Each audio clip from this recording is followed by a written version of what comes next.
Bom, oi, sou Gabriel Lino Garcia.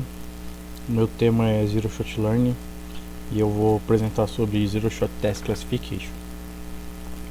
Bom, aqui é a minha agenda, né? Vou dar um pouco sobre uma introdução do que é o Zero Shot Learning. Vou falar um pouco da metodologia, né? O que eu utilizei aí para fazer esse artigo, os resultados das discussões que eu tive até agora e a conclusão. Bom, introdução. O que é o Zero Shot Learning, né?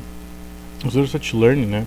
Ele tem o objetivo de identificar objetos cujo rótulo não está disponível durante o treinamento.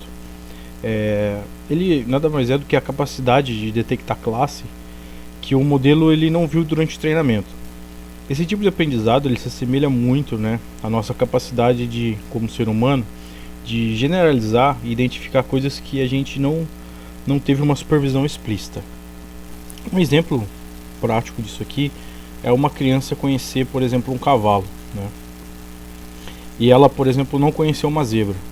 Só que quando você fala para ela que uma zebra é como um cavalo, só que listrado de branco e preto, a probabilidade de quando ela vê, né, uma zebra pela primeira vez e ela conseguir identificar através dessa informação auxiliar é muito grande. Então, o Zero Shot Learning praticamente é isso, né? É não ter durante a fase de treinamento as informações do que será chegar, né, a informação que vai chegar na fase de treinamento, de teste, desculpa. Bom, objetivo geral. O objetivo geral que a gente teve para desenvolver esse artigo foi utilizar o Zero Shot Learning em diversas áreas, né, em diversas tarefas envolvendo esse tipo de aprendizado na área de processamento de linguagem natural e especificamente, né, na parte de classificação de texto. Quando a gente pega, né, e aplica o Zero Shot Learning na área de processamento de linguagem natural, eu trouxe um pouco mais para a área que eu pesquiso, que é justamente classificação de texto, e aí a gente buscou uma diversidade, né, maior em relação a essa área. Ou seja, a gente quis usar o Zero Shot Learning na análise de sentimento, na categorização de notícias e na classificação de emoção. Bom, partindo disso, né, a gente já vai para a parte de metodologia, onde a gente utilizou praticamente o Transformers como a base principal dos nossos experimentos, tá? O Transformers, né, ele aqui no caso, como a gente trabalhando com texto, a gente está utilizando o Hugging Face, né, que tem mais de 60 transformadores que funcionam na base de classificação Zero Shot, e praticamente ele foi criado por um grupo de pesquisa do Facebook que eles propuseram, né, um método que utiliza modelos pré-treinados como classificadores de sequência de Zero Shot Learning já prontos. Esse método ele funciona colocando a sequência a ser classificada como uma premissa nos modelos pré-treinados e constrói, né, uma hipótese a partir de cada rótulo candidato. Bom, já na parte de análise de sentimento, né, utilizando a base de análise de sentimento, a gente utilizou a base IMDb, né, que é uma das maiores bases online sobre cinema e tudo que envolve a indústria do entretenimento, né? E ela é bastante utilizada também na análise de sentimentos, tá? Então a gente pegou a maioria dos nossos datasets que eu vou falar para vocês são muito utilizados, né, nas devidas tarefas que a gente colocou eles aqui.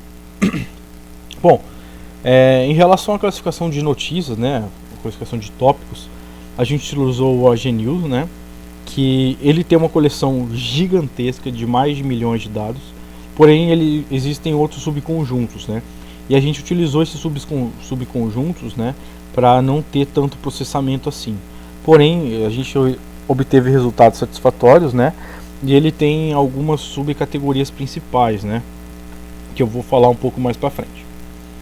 Bom, já em relação à classificação de emoção, a gente utilizou o Emotion, né, o dataset Emotion, que é já um conjunto também bastante utilizado, né, na parte de classificação de emoção. Ele já vem pré-treinado, pré-processado, que isso é bastante interessante. E ele também, né, ele é um data frame que ele é muito utilizado, né, quando a gente faz o pipeline de NLP aí, né, e em diversas outras circunstâncias além da classificação de emoção, tá? Bom, os resultados das discussões que a gente teve até então. Em relação à análise de sentimento, né, a gente pôde ver aqui, ó, aqui eu coloquei a legenda dos rótulos, onde o 0 vai representar os sentimentos negativos e o 1 representa os sentimentos positivos. 0 a gente teve aí 85% de precisão, né, um recall bom de 93%, o F1 score de 89%.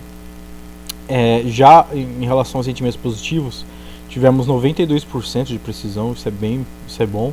Tivemos um recall menor, né, teve um recall bem menor, e o F1 score também foi um pouco 1% a menos do que a parte negativa, né, com uma acurácia aí de 88%. Isso é um bom desempenho, considerando que a gente praticamente pegou a base de dados, né, e passou para o modelo já pré-treinado. Então a gente praticamente não fez o treinamento, né, a gente só testou ele utilizando a base de dados. Isso teve um bom desempenho de 88%.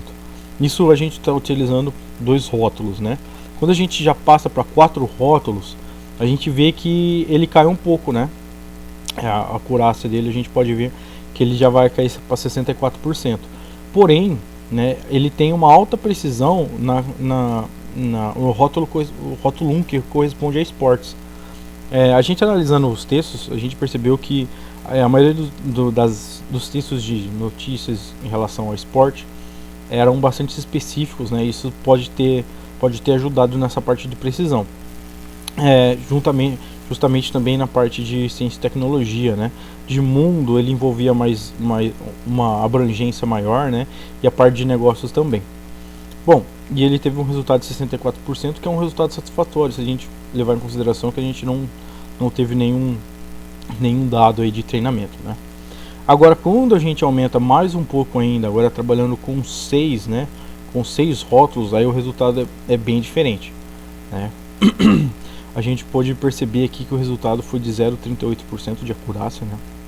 E a gente tem aqui, né, a precisão da categoria surpresa, que ficou bem abaixo das demais. E pode ser, né, a gente pode entender, né, que a semelhança entre as classes pode ter atrapalhado um pouco, né? É uma tarefa muito difícil, né? Você distinguir, por exemplo, entre alegria, amor e surpresa, né, sem nenhum dado prévio. Eu acho que isso impactou bastante.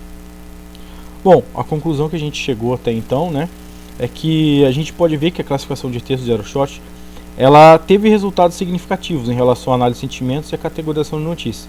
Porém, o desempenho ela cai bastante quando a gente tem 6 rótulos, né, de classificação, né, que foi o caso das emoções.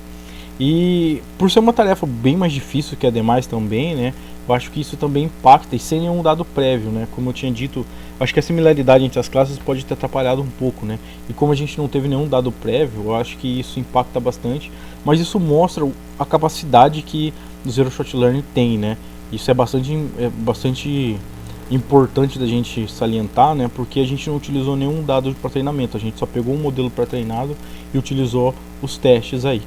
Bom, é isso, obrigado pela atenção, essas são as referências, obrigado.